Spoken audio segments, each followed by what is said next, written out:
Hey there, I'm glad you stopped for this episode because you are about to meet somebody who is the true definition of getting out of your comfort zone. You're about to meet Judge LaTosha McGill Clayton of Fort Bend County, Texas.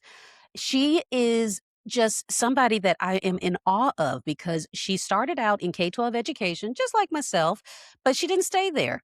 She went from educator to practicing law. Now she is a judge in one of the largest counties in Texas and currently running for election in a brand new district. But aside from all of those accomplishments, I think the most impressive thing about her is her courageousness in always being ready for whatever the next chapter is going to bring. The word that we use that she was repeating to herself throughout all of these transitions was obedience. And I want you to listen carefully to her story about some of the things that she had to tell herself, some of the things that she had to learn to let go of in order to make the faithful leap into whatever the next chapter would bring.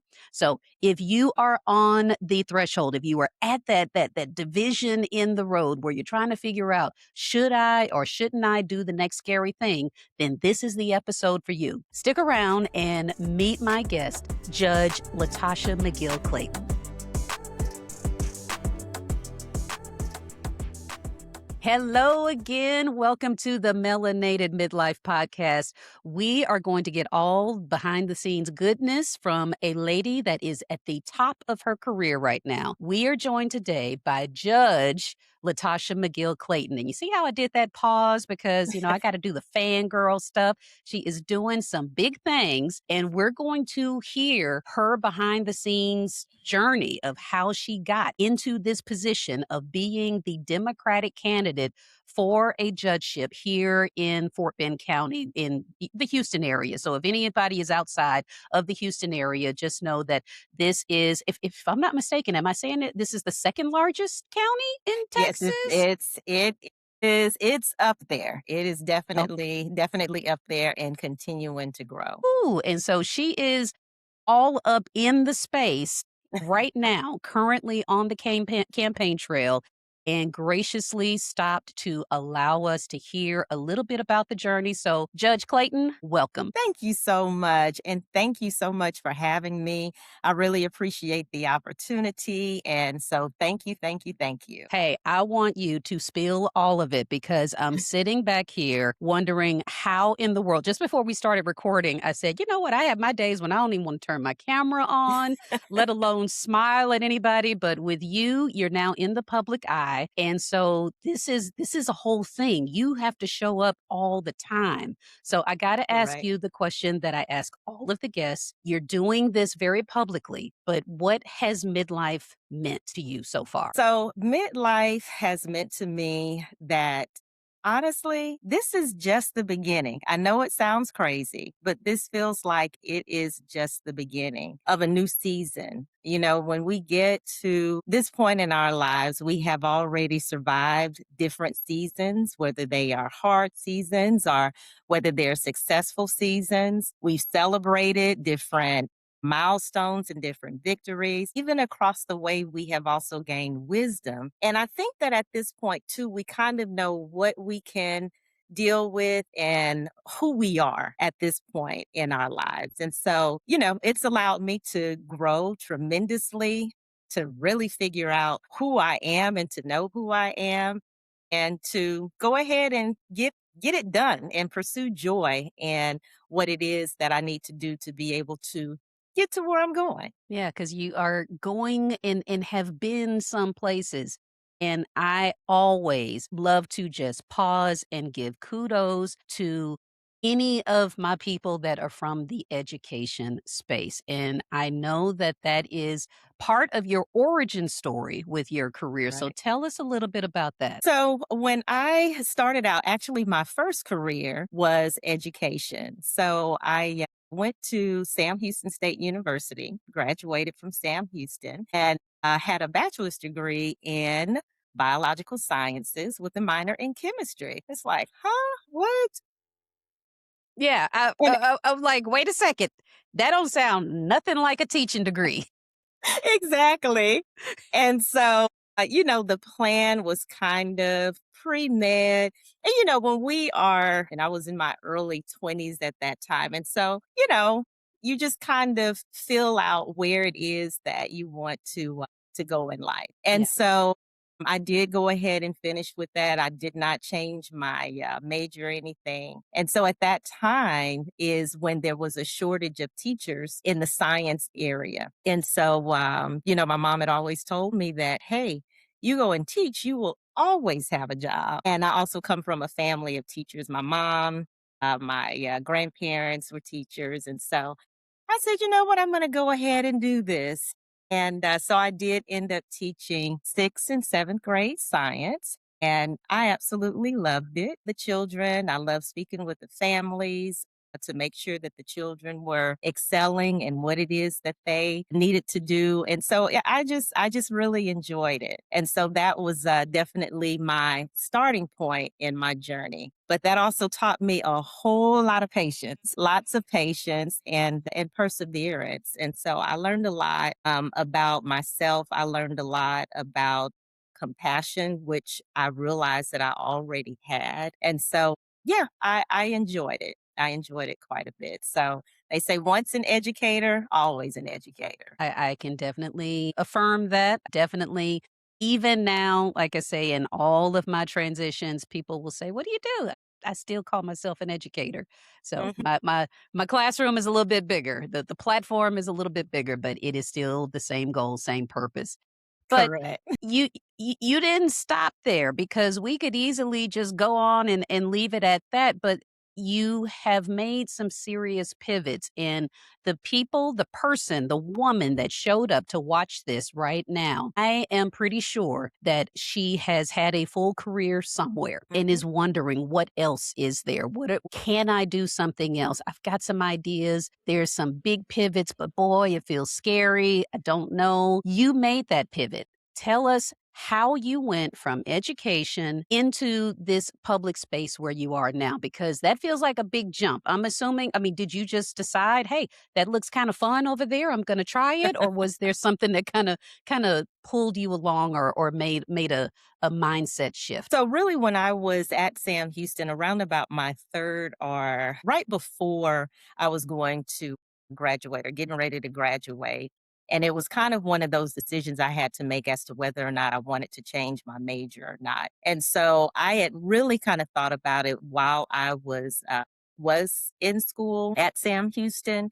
And then I said, well, you know what, I'm going to go ahead and explore, the teaching field as well. And so probably at around about year 5 as I was teaching, I decided, you know what, I'm going to go ahead and do it because I realized that with law school, you didn't have to have a specific major in college. You didn't have to necessarily have anything specific, but Okay.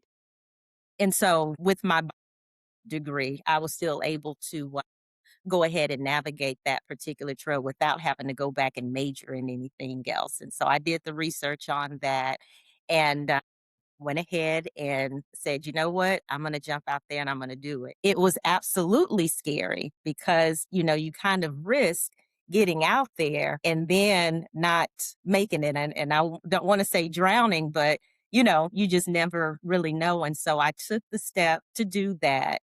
I basically had to go ahead and quit my job. I could not teach and then also do law school at the same time. And so that was Okay. a huge Yeah. transition and doing that. And so I had to have a lot of faith and I had to, just go ahead and decide that I was going to go ahead and stick with it. When I started, one of my favorite classes was family law.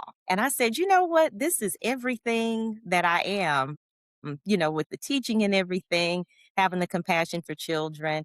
And I said, this is something that I want to do. And so I continued to stick with it. And then finally, when I graduated, passed the bar and everything, opened up my own firm. And, sometimes you can go to the corporate world and sometimes you can go to the private world, the private sector, and even the government sector as well. And so what I did and what I wanted to do was to make sure that I was in front of people, that I was actually talking to and interacting and helping the people. And so my practice areas was family law, criminal law, personal injury, and wills and probate. And I really enjoyed that. Protecting the lives of families because you do that in family law as well as in criminal and personal injury, and especially wills and probate as well. And so that was a very challenging yet rewarding time in my career as I was going through with just basically protecting families. And that was the first thing that I did. And like I said, I enjoyed it. I got a couple questions right there before I forget. And again, my menopause brain Sure. will have me going all over the place.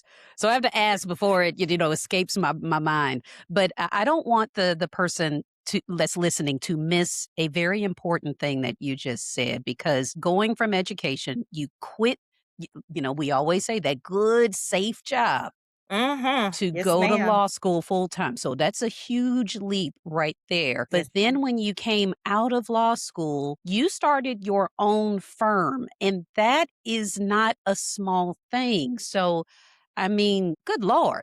I'm Yes. like that's a couple of things right there. I mean, because I am one of those folks where I'm thinking of what is this like for you behind the scenes to make that truly leap of faith. I'm going to quit my job. I'm going to give all of my attention to law school. Then I'm going to quit law school and I'm going to totally go into business for myself. That I think it deserves a little bit of a breath. So tell us, what was it like behind the scenes to just go all in like that? So it was scary. It really takes a lot of faith in that because number one, you have to have the business mind. And so I had to learn that aspect of it because that's extremely important. And then I had to also advertise and make sure that I got myself out there because that's how you build your reputation. And so I had to put all of those things together. I was new at it because remember, my major was biological sciences and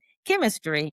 And so it took a lot of educating and definitely educating myself about the business aspect of it, as well as the advertising aspect of it. And so it was a huge learning curve. And not only that, I think maybe I mentioned that I graduated from Thurgood Marshall School of Law and they prepare us, right? But there are some things that you also have to make sure that you are able to learn on your own, especially when you are in private practice. And so there is of course, the law, the codes that you have to learn. You have to make sure that you put yourself with the mentor. And I would tell anybody that is listening to never be afraid of getting a mentor in something that you are doing that is brand new because that's going to determine whether you sink or whether you succeed. And so that's something that I had to do. I had great mentors.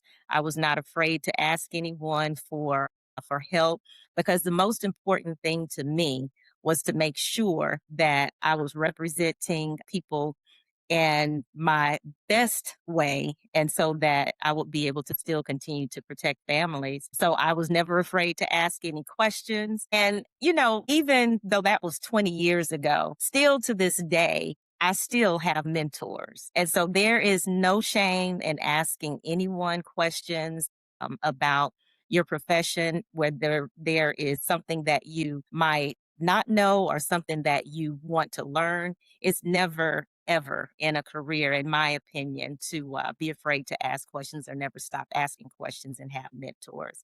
So that was something that helped me tremendously because when you're in your own firm, you're basically you're solo. You're a solo practitioner, is what it's called. And so I won't say that it was easy, but it did prepare me for my next phase and for my next season. So I'll stop right there. And unless you want me to go on to the next chapter. She just eased it on in there. I didn't stop there. That's not the most interesting part of my career.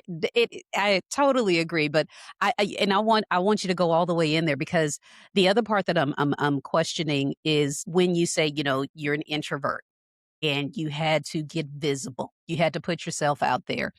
And I think more women our age need to hear that message because I can't speak for everybody, but I feel like I'm hearing so often with women that are, in this beautiful ripe age and they're making these pivots. They were taught to just work hard and keep your head down. They were taught that if I just, dedicate myself to my job, my career, or whatever, that somebody is going to see that and assume I'm dedicated and I will one day be rewarded for just focusing on the work and that's it. Visibility seems to be a new concept for a lot of mature women. So, how did you come to terms with that? Did you have to kind of shake yourself out of a little bit of that introversion, or because I consider myself an introvert as well, but I kind of see it as one thing is necessary in order for me to get the things that I'm looking for. What about for you? Mhm.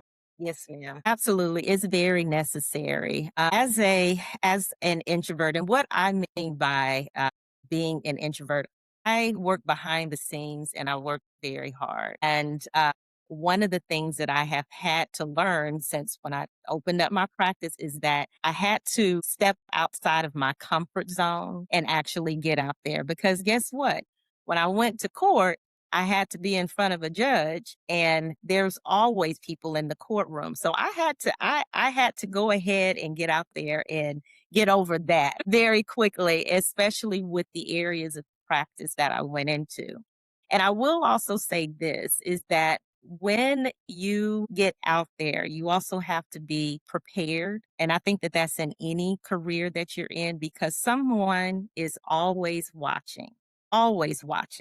And it's important, and it's always been important to me to make sure that when I am out there outside of my introverted self, that I put on my best. And behind the scenes, you are working hard to actually get there so that you are presenting and bringing the best that you have.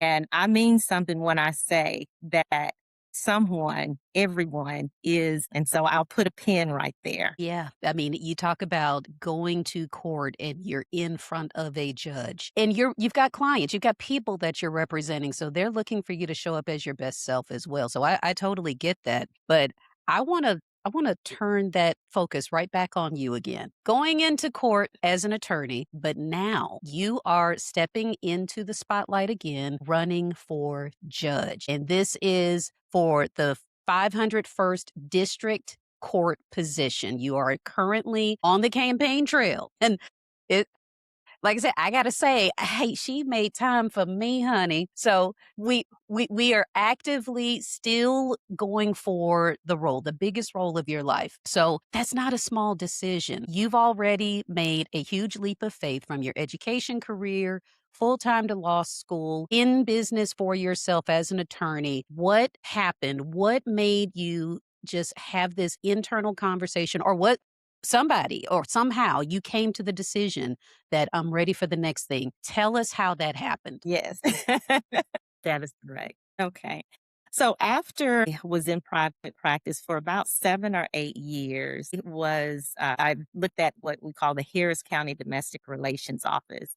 And so I had applied there and I was able to work with the Harris County Domestic Relations Office as what we call an enforcement attorney. And so I loved it. It had to do with family law. I had to file motions for enforcement regarding child support, possession and access, basically helping families.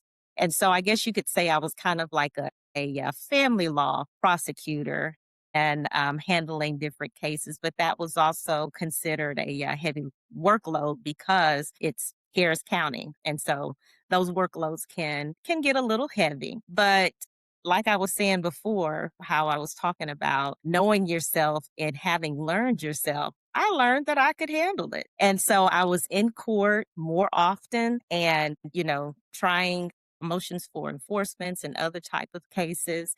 And so it really helped me to realize that number one, I love the job. I still love the job. And number two, what I could do with my perseverance and hard work. And so uh, I stayed there at the domestic relations office for about 9 years. And after that is when I was appointed to the 505th District Court by the elected judge. And so I'm going to tell you just a little bit how that happens. So cuz some people get associate judge mixed up with an assistant judge. I had someone ask me, "So are you just there when the other judge isn't there?" No, we do the same thing, except for I'm governed under the Texas Family Code. So in 2020, the elected judge, what happens is because Fort Bend County and several other counties are large counties, and the family law caseload could get heavy. So we have to make sure that we are efficient and moving cases for families because we have emergencies and everything. And so we're usually not one judge is able to do all of that. And so what they do is they appoint an associate judge. So this elected judge, out of all of the attorneys, remember I was saying, somebody's always watching. They have to choose someone that they trust, someone that has the experience, someone that has the temperament. And that someone was me by the grace of God. And so I was appointed in 2020, sworn in 2021, and that is what I have been doing ever since. Now, yes, it was very surreal to me. And sometimes I feel like it's still a little surreal, but being on this side is very rewarding as well. And so that is where I am now since 2021 up until now. This past year, the governor signed into law a new family court, which is the 501st District Court. And so remember, I talked about my love for families, my compassion for families. And I said, this court needs to start with a wonderful foundation and to continue to protect the families of Fort Bend County. And so, with knowing how my heart is, my compassion, my hard work, and my desire to continue to help families, I went ahead and said, I'm going to do it. I'm going to put my name in the hat and I am going to go ahead and step out there. And that did take a lot of thought, lots of thoughts, lots of prayer, because like I said, I'm an introvert and I'm very used to working behind the scenes, just making sure that the job is done and working hard and making sure that it's done. And so coming into that, I said, it's for the families. It's for the families. And so I put my introvert self aside and said, I have to do this. And that's pretty much where we are. So was able to get through the primary. And so now I am the Democratic Party nominee for the 501st District Court and moving on to November. And like I said, it's for the love of families, my desires for helping families from all the way back when I started teaching. And so that is where we are right now and still continuing to help families with what I do now as an associate judge. Yeah, I can definitely see the connection between how you started in education and it is very much focused on family and community to where you are now. I see that through line. I'm curious if where you are now at this age and I as a peer, in the same age group, I marvel at you being in this high profile position when, I mean, there's stuff that I know I'm going through. My girlfriends of the same age, we all kind of sit down and exhale together. It's like, girl, guess what else happened? Guess what I'm dealing with now? And I'm thinking about you in this. I mean, basically, you're at the peak of your career. So, I mean, do you think you're better equipped to handle this now? Or could you have done it at some earlier point in your career? I mean, is there anything you would have changed about the journey so far? Have thought about that. And honestly, there is nothing that I would have changed. I believe that each person has an assignment during a certain season. Sure, I could have run some time ago. I've been in Fort Bend County basically all of my life. But I believe that there is a time that is the specific assignment. And I believe that in years past when I, didn't or when I was in at the domestic relations office, that was the time that I was supposed to be there. This time as an associate judge, I believe that this is the time that I should be here where I am now. And so I believe that there's a certain time and season and that our steps are ordered. So I believe that everything that I've just talked about from when I began teaching all the way up until now, I mentioned with the Harris County Domestic Relations Office that I, had a large caseload that I was able to handle. Well, as an associate judge, we have caseloads that we have to handle, and it that has taught me how to move those cases efficiently and to be able to handle those cases and continue to protect families. And so that's where I am, and I have zero regrets. I feel like I am where I need to be at this point in my life. And again, I have no regrets. And I thought about that before. I was like, but looking at where I am, where I was, those were my assignments. And I think that if I had done it earlier, I don't know, I may have been a little too early. Sometimes we can be a little too early, but again, I believe that I'm where I am, and the way that I got there is how everything was supposed to work I out. want to, because when we were originally preparing for this, I got some notes from you to, just talk about where you were and some of the lessons learned that you've had. And you used a word that I want to dig into, which is obedience. And you said that success is about obedience, endurance, basically trusting that God is working in your favor, whether you see it or not, just having that faith that this is all working out the way it's supposed to. So for someone and for the woman that is listening to this that has probably spent decades, just not questioning anything. I mean, with you, what does obedience look like when you're in your decision making? Because you've had several forks in the road where you had to make a very definitive decision. You don't gradually put your toe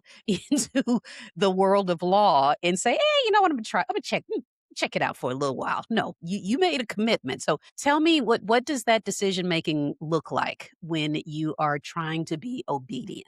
Being obedient, you have to stay extremely focused, because I think a lot of times we look at what other people might be doing, and we may sometimes define our success by what their success is. And we might sometimes move a little bit more quicker, quicker. We may move a little bit faster than where we should be. And so, as far as my faith is concerned, I really have to pray about it. And once I get that answer, then I can move. But if I have any type of doubt, then that means it's probably meant for me to just wait. Because again, everyone's assignment is not the same assignment that you should have. Not everyone is supposed to be exactly in the same place where you are.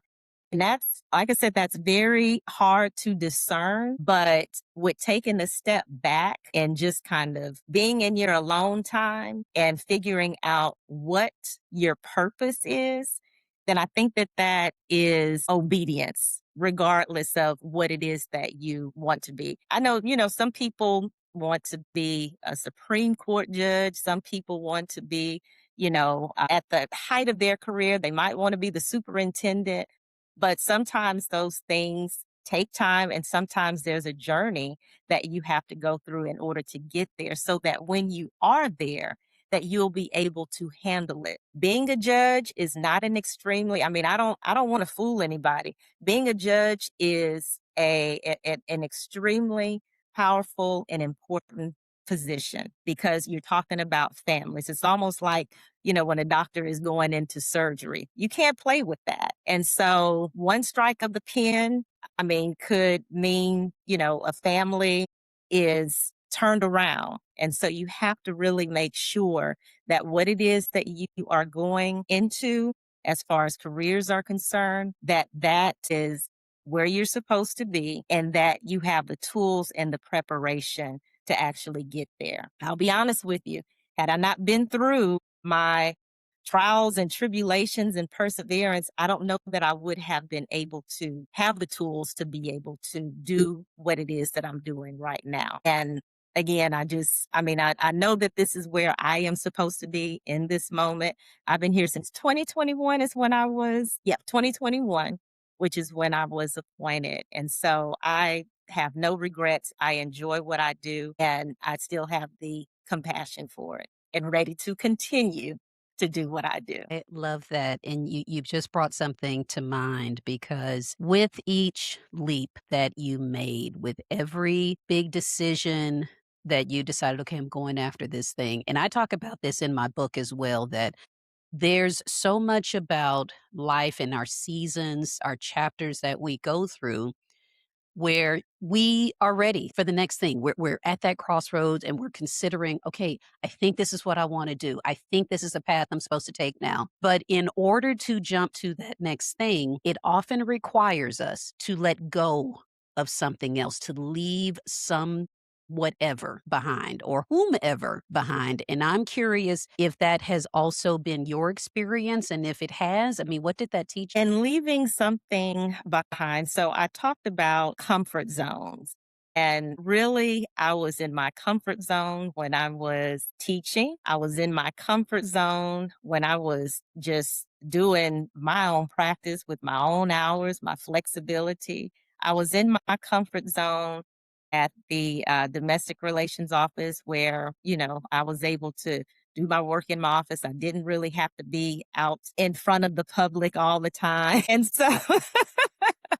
it was just great. And so being able to take that leap, I had to leave all of that behind. And let me also mention this as well. Another reason why I was comfortable in those other zones is because if I wanted to, I could have remained there and just stayed right there. When you take a leap and you come into a position like this, we don't know what's going to happen. And so whenever I am the presiding judge that appointed me, there's an election every 4 years. And so there could be some shifting. And that was one of the biggest things was like, okay, they probably won't fire me here at the domestic relations office. Well, because, I'm doing what I'm supposed to be doing. So I could stay here. But if I go over here and something happens and the voters decide something different, then so it was a leap. It was literally a leap of faith that I took in doing that. And again, been here since 2021, and so I had to really, really listen and get in my quiet spot. And I don't know if you have ever had the experience of really hearing the reassurance. I'll say the reassurance that it's okay. I got you. Then taking that leap of faith. And so, some people was just like, well, you just never know what's going to happen. But I knew that it was something that I was called to do. And like I said, I was a little hesitant and nervous at first because sometimes I think too that our overthinking can get the best of us as well. Feel attacked. I feel attacked. Overthinking. Our overthinking. Yes. And so when you are just sure and know that your steps have been ordered, then, you can take that leap of faith. And sometimes, we take the leap of faith and it may not be the thing that is for us. And it's okay because guess what? God will give us grace while we are still in there where maybe we, jumped out a little too quick.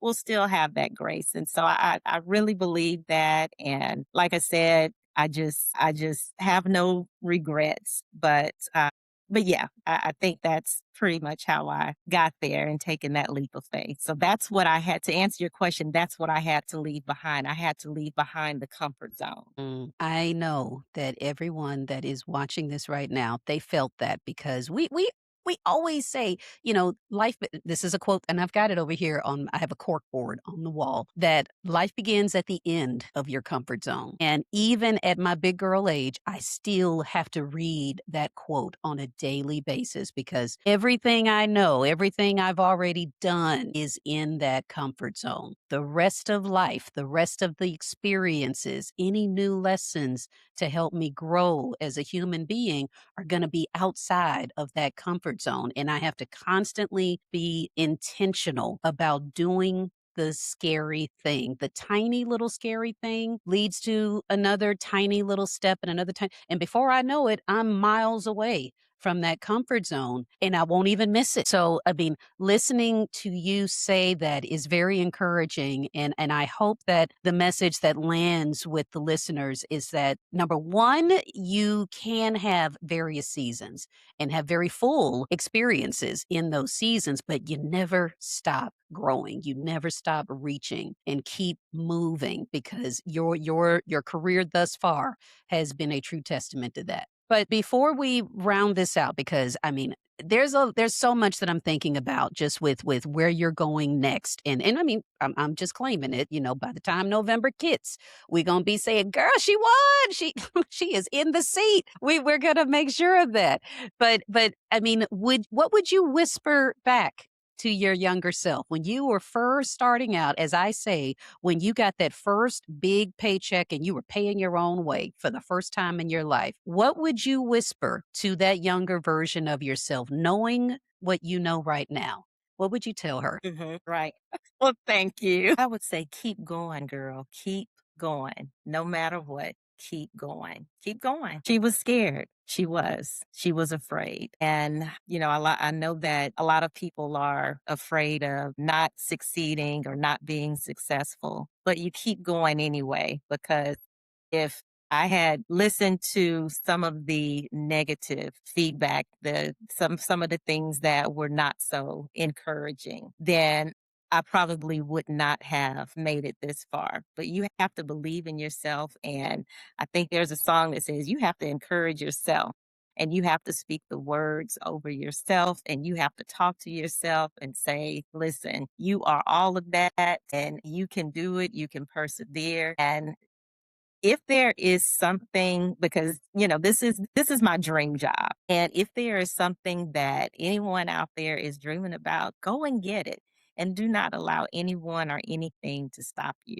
Go and get it. Yeah. Was she scared? I love that. I love that. Now, as you are standing at this threshold of your next season, and I'm going to say, let's just fast forward 4 years. You said this is a 4 year term. Is that what I heard you say? Okay, so let's fast forward 4 years, and you're looking back on your accomplishments as judge of the 501st District Court. What do you want to be able to look back and say, okay, I did that. This is what changed because I was in that seat? I would look back and say that as far as anything that has changed in the sea, that I was the one that made sure that families came into the court and that they were respected at all times, whether they were represented by an attorney or not, and that they were able to get their day in court. And not only that, but when they came in, they saw compassion on the bench. They didn't see anyone that was disrespectful, no matter what, but that they saw compassion on the bench and that they also saw fairness on the bench as well. And that they saw someone who was really willing to make sure that their families were protected and that their best interest was at heart, and that maybe the decision that was made may not have been in their favor, but that it was fair and that it was in their family's best interest. I love that. I love that. And I'm thinking, I'm hearing you say that as a judge. I'm also thinking back to that equally could have been said as an educator, as other phases of your life. So I am thrilled to know that this is the type of person that is going to be in that position, looking at the humanity, sitting on the other side, keeping families together, supporting them for whatever the decisions are that fall into their circumstance. But I'm definitely glad that you were able to come here and share some of that with us because voters still got to show up. They are still we're needing them to hear this message so that you get to the position and you can continue this life and career of service. So, Judge Clayton, ma'am, I mean, go do the thing. Go do the thing and make sure that you come back for that victory lap because I want to hear from you again.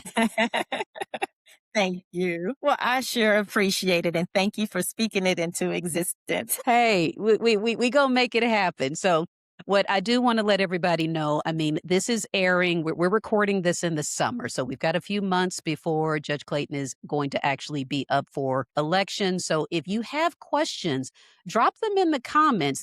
I'm a regular person and I will make sure that she sees it so that if there are things that you're wanting to know just about the campaign or even just her as a person, I mean, these folks are in public service to you. So get your questions out there. If there are things that you maybe are inspired by listening to her journey, put it there. And I know she or I will be able to answer directly for you. So, with that said, we're going to close it out. Any parting words for our listeners? Well, I thank you again for having me here today. And I would just say for the listeners, focus on your purpose, focus on what it is that you want to do, keep going and have no regrets. This is the only life that you have.